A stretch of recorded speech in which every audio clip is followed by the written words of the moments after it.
right, we're rolling. We're rolling? Yep. So what are we talking about? Where are we headed now, George? Right now we're heading to Ocean Point Condominiums, and this is the very first commercial landscape contract I had in Plymouth that I got in, I want to say 2005. And this was intimidating to me because it was a big contract for me at the time. Originally, this was a hotel back in, I'd probably say, I don't know, back in the 40s maybe. People would come from Boston and North Shore to come down to this big hotel that was up on the hill here. It overlooked the ocean and it overlooked this big pond in the back. There was a fire, I want to say maybe in the 80s or 90s, and the whole place burnt down. So they converted it into condominiums and built condominiums up here. But it's got some history and it's a pretty cool place. There's actually a road that goes around the pond called Stage Point Road because of the hotel, the history of the hotel. So if you come over here and you look down here, built into the side of the hill over here is these stone walls that used to be all the seating for the shows that they do down on the stage. And there used to be a set of stairs that came up the side. So people would come up the side, up these stairs to go to the hotel. It made it real difficult to mow this. So we used to cut this hill every week. And we actually lost a lawnmower one week on the hill. One of the guys lost control and the lawnmower went down the hill, jumped every step of the wall, went off the deck and right into the water down there.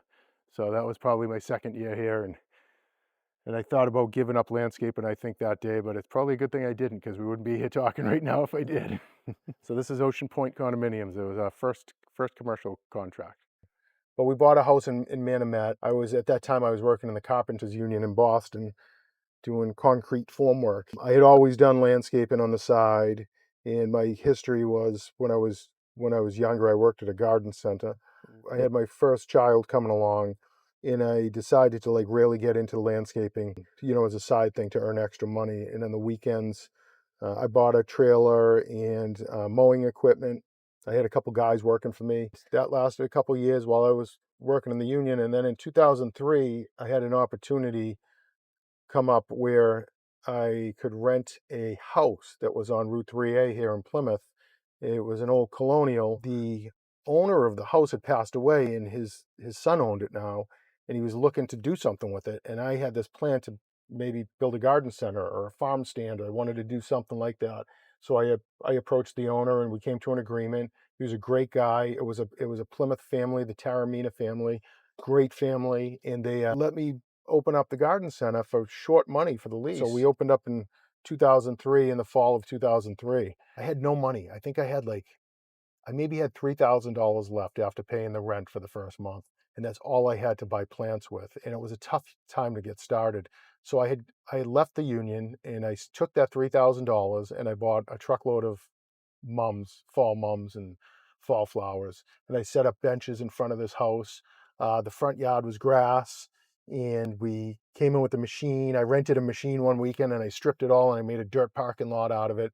And I set up benches with pallets and cinder blocks and made these two little tents carports that I probably bought at Home Depot or somewhere. We put the mums out on the benches and I crossed my fingers, and we had a great first opening weekend. We sold all the plants. The next weekend I bought more, we sold more, and from then it just went. And that started Egan's Country Gardens was the name of that garden center. So that winter, or that November into December, we bought Christmas trees. And I was nervous, didn't know how many trees I was going to sell, what to buy. So I think I bought the first load of trees we bought was like 800 Christmas trees.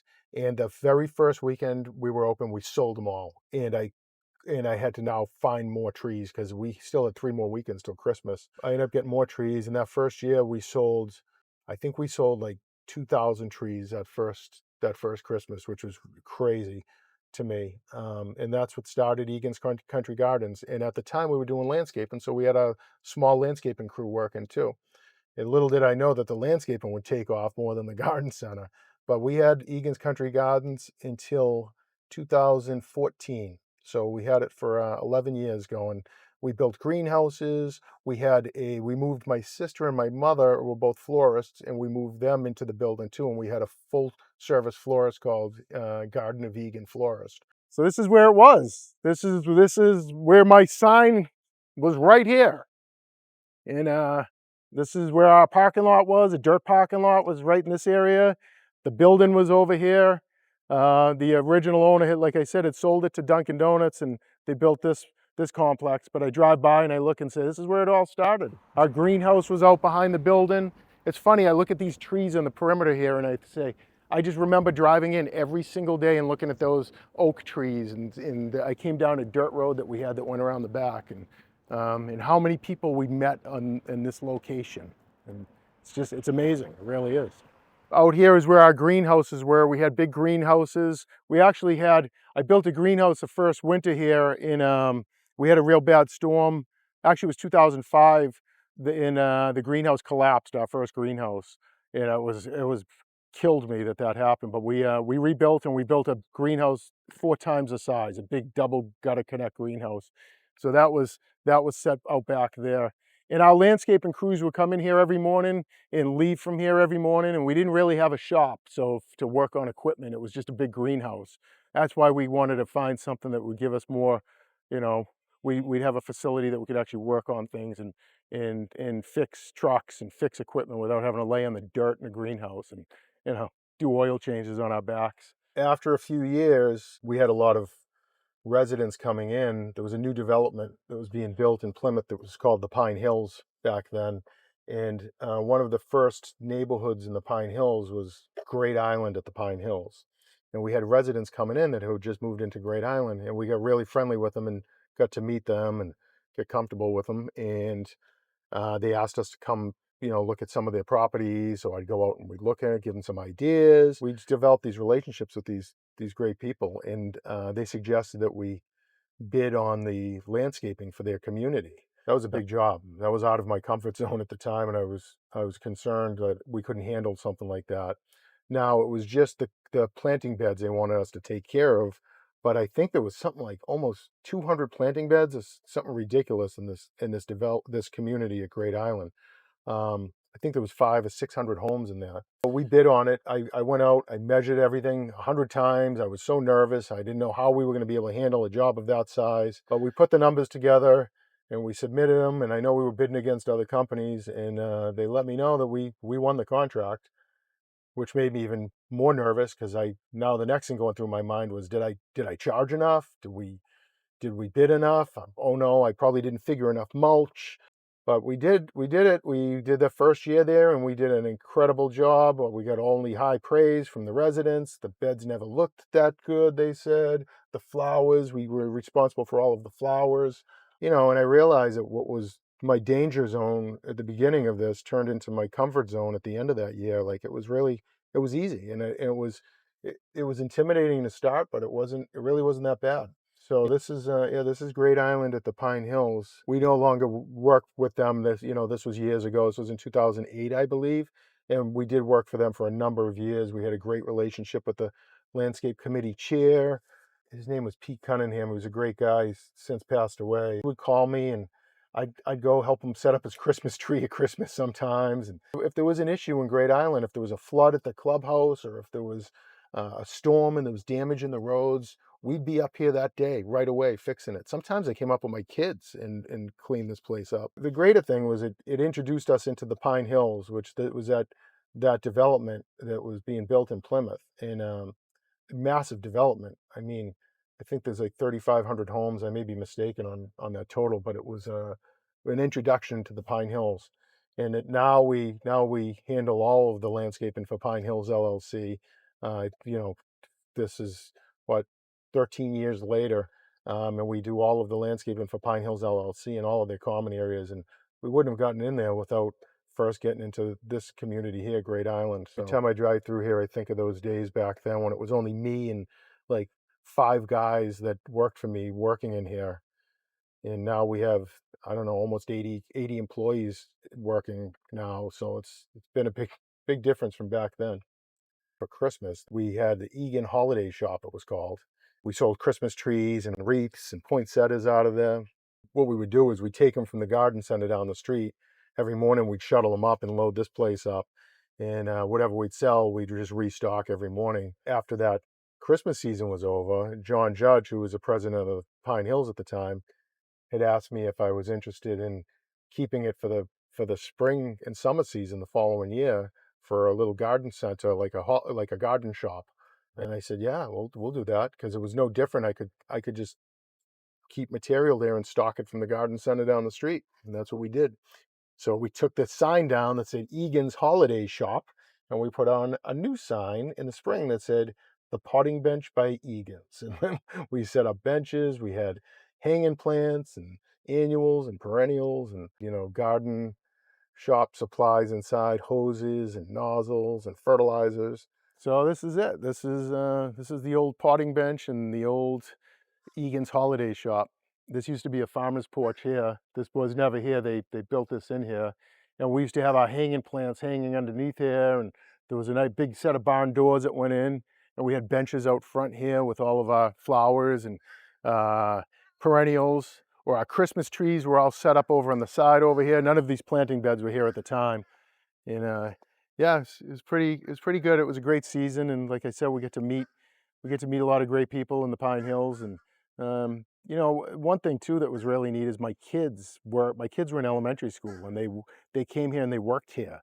And I have pictures. I look back and I see them watering the hanging plants and watering the flowers. And Kaylee was, I don't know how old Kaylee was at the time. She's 21 now. She was this tall at that time. And Ben was little and Jake was little, and they'd come and they'd help out. And now Jake's working in the company. Now he's a manager in the company. So it's interesting to think about how long ago that was and how the kids kind of grew up here too. So in 2019, the Pine Hills had this great idea of taking this village green area that it was just all grass, and it was the village green because it was all green, and turning it into something functional that they could utilize. So they made a beer garden. They tasked me with designing this and transforming this into a beer garden. Mayflower Brewing was going to open a container here and serve beer, and we had to build a seating area and a fire pit and a stage. And we figured it out though. We designed it the best we could, so we wanted it to kind of fit in with the design of the architecture around here, which was tough to do with two steel containers, but it's pretty good. This was in 2019 we did this, and that first year they had food trucks set up, Wahlburgers and all different companies' food trucks, and it draws a pretty big crowd. There's a fire pit that's over here that we built, and this was a challenge. So this is a gas or a propane fire pit, and instead of building it here, we wanted it to be instant. Like people would come here and one day it was here. I didn't want people to like see the process of it being built. So we actually built this in my shop, in the garage at the shop. And we built it into 3 different sections. And we brought it up and we put it all together one day. And it's a 6-foot propane fire pit. It's pretty impressive when it's running.